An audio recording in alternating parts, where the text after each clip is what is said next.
कहिएगा सर, 3 दिनों से छात्र यहाँ आंदोलन पर बैठे हुए हैं।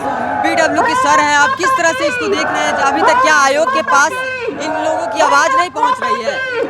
आयोग को तो बच्चे का बात मानना ही पड़ेगा, क्योंकि इसमें बहुत बड़ी धांधली का पूरा आप देख सकते हैं। इनका 911 सेंटर पे टाइमली क्वेश्चन पहुंच जाना और पटना जैसे शहर में टाइमली क्वेश्चन नहीं पहुंचना, और क्वेश्चन भी पहुंचा तो इनका क्वेश्चन का कमी, प्रश्न पत्र की संख्या में कमी होना, और उसके बाद सील टूटा हुआ क्वेश्चन पत्र पहुंचना। तो ये सारा चीज़ इनको इंडिकेट कर रहा है कि इसमें बहुत बड़े शिक्षा माफिया का इसमें सबका संलिप्तता है। जो इन सब से बचने के लिए ये सिर्फ एक सेंटर का कैंसिल करके चीज़ों को एक दूसरा रूप देना चाह रहे हैं। जबकि आप उस सेंटर को देखेंगे तो उस सेंटर पे 12,000 बच्चे हैं, और 12,000 बच्चे का जब आप एवरेज निकालेंगे तो वो 517 के लगभग जाता है। और एक जिला में कम से कम 22 से 23 सेंटर, एक जिला में 22 से 23 सेंटर होता है। एक सेंटर एक जिला के सेंटर के बराबर है। और अगर ये एक जिला में जो इतनी सेंटर है, इसका अगर ये एग्जाम लेंगे अलग से, तो एक बात बताइए, इसका लेवल प्लेइंग फील्ड कैसे तैयार करेंगे? ये कैसे बताएंगे कि ये क्वेश्चन हार्ड है, ये इजी है, और उसके बाद इसको कैसे नॉर्मलाइज करेंगे? अगर ये नॉर्मलाइज नहीं करेंगे तो रिजल्ट कैसे जारी करेंगे? ये एक्चुअली कंफ्यूज है। बीपीएससी कोई भी स्पष्ट रूप से कोई भी चीज बता नहीं पा रही है। ऐसी तो लगातार कर रही है। जो छात्र है वो उपद्रवी है, वो क्वेश्चन पेपर लेकर भाग जा रहे हैं। आप बताइए, आप अगर बच्चा एडमिट कार्ड लेके आपका 11 बजे एंट्री कर गया, आपने खुद समय डिसाइड किया 12 बजे आपको क्वेश्चन पेपर मिल जाएगा, बच्चा 12:30 बजे तक इंतजार किया आपका, और आपने क्वेश्चन पेपर नहीं दिया। जब बच्चा दूसरे हॉल में गया तो वो देखा वहाँ एग्जाम चल रही है, तो अपना बच्चा अपने हक हिस्सा मांगने के लिए क्या आवाज बुलंद नहीं करेगा? जब आवाज बुलंद किया और आप जब क्वेश्चन पेपर लाए तो फटा हुआ क्वेश्चन पेपर लाए, तो बच्चा ने उसका विरोध किया। बच्चा ने विरोध किया तो आप उसको उग्रवादी घोषित कर रहे हैं।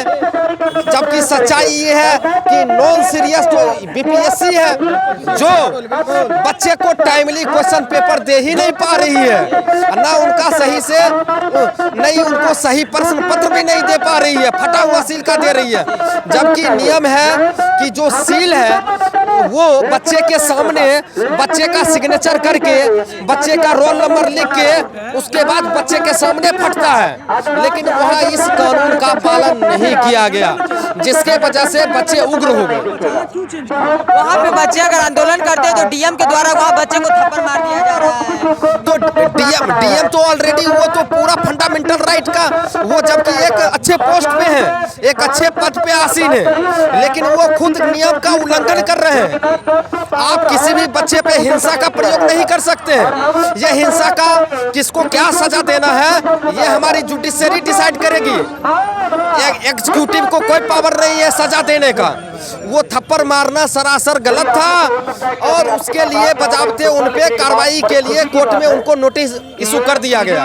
क्या कहिएगा सर, बच्चे 3 दिन से यहाँ पे हैं, अभी तक कुछ? मैं तो सबसे पहले कहना चाहूँगा कि बच्चे 3 दिन से यहाँ पे हैं, और मैं खुद भागलपुर से अपना कोचिंग बंद करके पूरी तरीके से आंदोलन में छात्रों के साथ पूरी तरीके से समर्पित हो चुका हूँ। भागलपुर में आपको? बिल्कुल मेरी भागलपुर में भी है और दिल्ली में भी एक सेंटर है, 2 जगह हमारी कोचिंग चल रही है। कल भी हम लोगों ने अपने भागलपुर जिला मुख्यालय में इस आंदोलन में कैंडल मार्च किया था। आज मेरे कुछ साथी मोतिहारी में कर रहे हैं। ये आंदोलन धीरे धीरे आग की तरफ फैलते जा रही है। जेपी आंदोलन याद होगा, गुजरात का मूवमेंट याद होगा। इसी तरीके से छोटी छोटी शुरुआत होती है। हम लोग इतिहास में पढ़ते हैं, आंदोलन फिर बड़ा होते होते एक समय पर हम लोगों को जो है कि सरकार को गिरना पड़ा था। आपको याद होगा कि गुजरात की सरकार को गिरा दी गई थी। जेपी मूवमेंट याद होगा, वो वही बिहार के लोग हैं, वही बिहार के ये छात्र हैं, हम वही लोग बिहार के लोग हैं। सरकार जितनी देर करेगी, एक कहते हैं ना कि देर करोगी तो मुश्किल होगी। बीपीएससी जितना जल्दी इसको पेपर को कैंसिल कर दे, री एग्जाम करवा ले, उतना अच्छा है। बजाबते पूरे बिहार की बदनामी हो रही है। इस तरीके से नहीं होना चाहिए।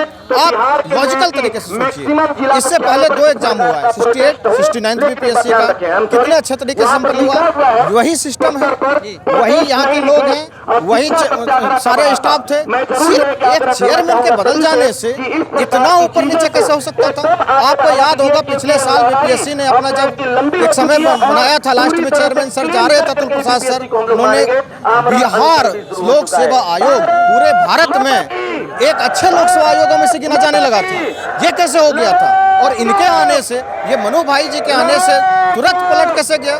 बीपीएससी अपने वही पुराने ढर्रे पे पहुंच गई है। किस तरीके का क्वेश्चन पूछ रही है आप देखिए निकाल के। आपके घर में कोई 8th 7th 10th 12th का बच्चा होगा, वो क्वेश्चन को बना देगा। बीपीएससी में आप अधिकारियों का चयन करते हैं, एक टॉप क्लास के ब्रेन का चयन करते हैं। उसको चयन करने के लिए कह रहे थे कि बिल्कुल बिल्कुल क्वेश्चन का लेवल जो आप चयन करते हैं तो एक टॉप क्लास के ब्रेन का चयन करते हैं ना। अपने स्टैंडर्ड को आप गिरा क्यों रहे हैं? आप कैसे छात्रों को लेंगे? वो फिर बिहार को कैसे चलाएंगे? ये तो एक विशेष साइकिल बनने के लिए जा रहा है कि नहीं जा रहा है? तो इस मामले में, और दूसरा, मनु भाई बहुत लंबी लंबी बात बोलते थे। मैं कुछ आपको बात फैक्ट बताता हूँ। क्या हुआ? बोले कि हम अलग अलग एक्सपर्ट मंगवाएंगे। इनके एक्सपर्ट को तो खुद एक्सपर्टी की जरूरत है। करते क्या है? पटना कॉलेज के सामने में जाएंगे, कौन सा टेस्ट सीरीज बिक रहा है। देखिए बच्चों ने बताया ना किस तरीके से अलग अलग टेस्ट का मिल गया। मैं नाम नहीं लेना चाहता किसी का। दूसरी बात यह है कि क्या कहते हैं, आप वो जा रहे हैं सेट कैसे कर रहे हैं। इनके जो एक्सपर्ट हैं उनको कैसे एक्सपर्टी, इसको समझिए कि वो जाते हैं पटना कॉलेज के सामने, कौन सा सेट चल रहा है, 2-4 सेट उठा लिए, उसी से क्वेश्चन सेट कर दिए। इससे पहले भी एक्सपर्ट थे जब अतुल प्रसाद सर का समय चल रहा था, उस समय आप बताइए कि कितने शानदार सब क्वेश्चन सेट करवाए गए थे। उनको एक्सपर्ट कहाँ से मिल गया? इनको एक्सपर्ट क्यों नहीं मिल रहा है? आंसर की ढंग से जारी नहीं पार पड़ते। आज के दैनिक जागरण पेपर या दैनिक भास्कर किसी एक पेपर में छपा है, मैंने देखा है उसमें कि सेम टू सेम बीपीएससी चाहे टीआरई का एग्जाम ले, बीपीएससी चाहे बीपीएससी ओरिजिनल एग्जाम ले, एफएओ का एग्जाम ले, सीडीपीओ का एग्जाम ले, या और भी अन्य एग्जाम लेती है। कुछ एग्जामों को तो कमेंट कर दिया है। बीपीएससी का पूरा कार्य पद्धति एक ही तरीके का होता है, कोई अलग कार्य पद्धति बीपीएससी का नहीं होता है। टीआरई में पेपर लीक का इतना मुद्दा कहाँ से आ गया? तो सेम। हाँ, बच्चे इतने दिनों से पढ़ते हैं लेकिन बार बार बीपीएससी के द्वारा इतनी धांधली देखने को मिला है, इसको किस तरह से? मैं बच्चों को पढ़ाता हूँ, मैं बच्चों के मेंटल ट्रॉमा को समझ सकता हूँ कि किस मेंटल ट्रॉमा से बच्चे गुजर रहे थे। कितने अच्छे जो है कि क्वेश्चन तैयारी कर रहे थे, वो यूपीएससी लेवल की किताबें पढ़ रहे थे। हम लोग खुद जो है कि अलग अलग यूपीएससी के प्रीवियस ईयर क्वेश्चन को करवाया गया, अच्छे लेवल के करंट अफेयर को पढ़ाया गया। छात्र यहाँ पे मौजूद हैं, आप इनसे भी पूछ सकते हैं कि पढ़े थे कि नहीं पढ़े थे। लेकिन क्या हुआ? वही वन लाइनर पूछा गया, फिर आप वहीं चले गए। जिस गर्त से उठा के बीपीएससी को निकाला गया था, उसी गर्त में बीपीएससी फिर जाने को मजबूर क्यों हुए? सिर्फ ये चपरासी का एग्जाम दे रहे थे या अधिकारी का एग्जाम दे रहे थे? अरे एक कहावत है, डर खत्म तो इज्जत खत्म। यूपीएससी में 116 कटअप जाना स्टार्ट हो गया था। यूपीएससी ने अपने क्वेश्चन के लेवल को बढ़ाया, तुरंत कटअप पीछे गया। यूपीएससी से विद्यार्थी में एक भय रहता है कि हाँ यूपीएससी का एग्जाम दे रहे हैं, उसकी अपनी एक प्रतिष्ठा है, उसकी अपनी एक मान मर्यादा है। उसी तरीके से बीपीएससी की भी अपनी एक प्रतिष्ठा है। बिहार की सबसे बड़ी एग्जामिनेशन एजेंसी है। ये संवैधानिक पद पे लोगों को भेजते हैं। मनु भाई खुद संवैधानिक पद पर बैठे हुए हैं। मुझे पर्सनली व्यक्तिगत रूप से काफ़ी दुख हुआ है जब हमारे बच्चों को कहा गया है कि ये फ्रिंज एलिमेंट है, ये असामाजिक तत्व हैं, ये एग्जामिनेशन को खराब कर रहे थे। यहाँ में से जितने भी भाई मेरे खड़े हुए हैं, सब बताएं कि उस बच्चे की क्या गलती थी जो 12 बजे शांति से बापू परीक्षा सभागार में बैठे थे, अपने प्रश्न पत्र का इंतजार कर रहे थे। उसकी क्या गलती थी? उसको प्रश्न पत्र नहीं मिला। आप 5 किलोमीटर की दूरी नहीं है बापू सभागार और क्या कहते हैं बीपीएससी का ऑफिस का, वहाँ पे आप पेपर नहीं भिजवा पाए। सेंटर सुपरिटेंडेंट से मिस्टेक हुआ या जिनसे भी मिस्टेक हुआ, कैसे आप कैलकुलेशन करते हैं? उस बापू सभागार में तो और भी एग्जामिनेशन हुआ है, वो अच्छे से हुआ है। उसके बाद आपने क्या कहा कि these are the non serious students.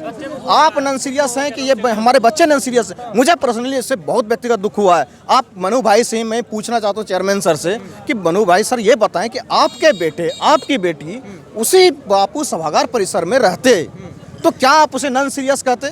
क्या आप उसे फ्रिंज एलिमेंट घोषित कर देते? आप करते ऐसा क्या? जब आप नहीं करते तो हमारे भाई बंधु को, गरीब के बच्चों को आपने इस तरीके से कहा। आपको इस बात के लिए माफ़ी मांगनी पड़ेगी और सरकार से भी अपील करते हैं कि ये चेयरमैन नहीं चलेगा। हाथ जोड़ के विनती कर रहे हैं, ये चेयरमैन नहीं चलेगा। लड़के की बात तो समझ में आती है, लेकिन लड़कियां भी 3 दिन से यहाँ उपस्थित है। जो नीतीश कुमार जो बार बार महिला सशक्तिकरण की बात करते हैं, इसको किस तरह नहीं देख रहे हैं? बिल्कुल, जो लड़कियाँ हमारी बहनें यहाँ पे है, यही लक्ष्मीबाई है, सारी लड़कियां जो रात में भी यहाँ सोती है, कंबल नहीं रहता है, ठंड होती है, फिर भी लड़के लड़कियां बिल्कुल लड़ रहे हैं। ना लड़के पीछे हैं ना लड़कियां पीछे है, सब लोग लड़के मिलके लड़ेंगे और जीतेंगे, उससे नीचे तो कुछ नहीं। हम बार बार कह रहे हैं, देर करोगी तो मुश्किल होगी, जितना जल्दी हो इसको एग्जामिनेशन को कैंसिल करो, री एग्जाम करवाओ, दूध का दूध पानी का पानी हो जाए। और दूसरी बार इन एक्सपर्ट को मत लाना, ये पता नहीं कौन सस्ता नशा करके एक्सपर्ट आते हैं, क्या लगता है सेट करते हैं। इन छात्रों की जिस तरह से आंदोलन कर रहे हैं उसे बीपीएससी को झुकना पड़ेगा? बीपीएससी को झुकना पड़ेगा, वो झुक गया है। एक बात जान लीजिए, पहले वो बार नोटिफिकेशन पे नोटिफिकेशन निकाल रहा है, वो मुद्दों को डाइवर्ट करना चाहता है। आप उनके तेजीपना को समझिए कि तुरंत जो है कि उन्होंने क्या किया, री एग्जामिनेशन का डेट घोषित कर दी। इतना तेजी में बीपीएससी तो कभी काम नहीं करती है। बीपीएससी के कार्यक्रम प्रणाली को करीबन अध्यक्ष साहब ने बोला था कि 2 महीने के बाद यानी कि जनवरी में जो है इसका हम एग्जाम लेंगे बापू सेंटर का, लेकिन अनाउंस कब किया? 4 तारीख। क्यों?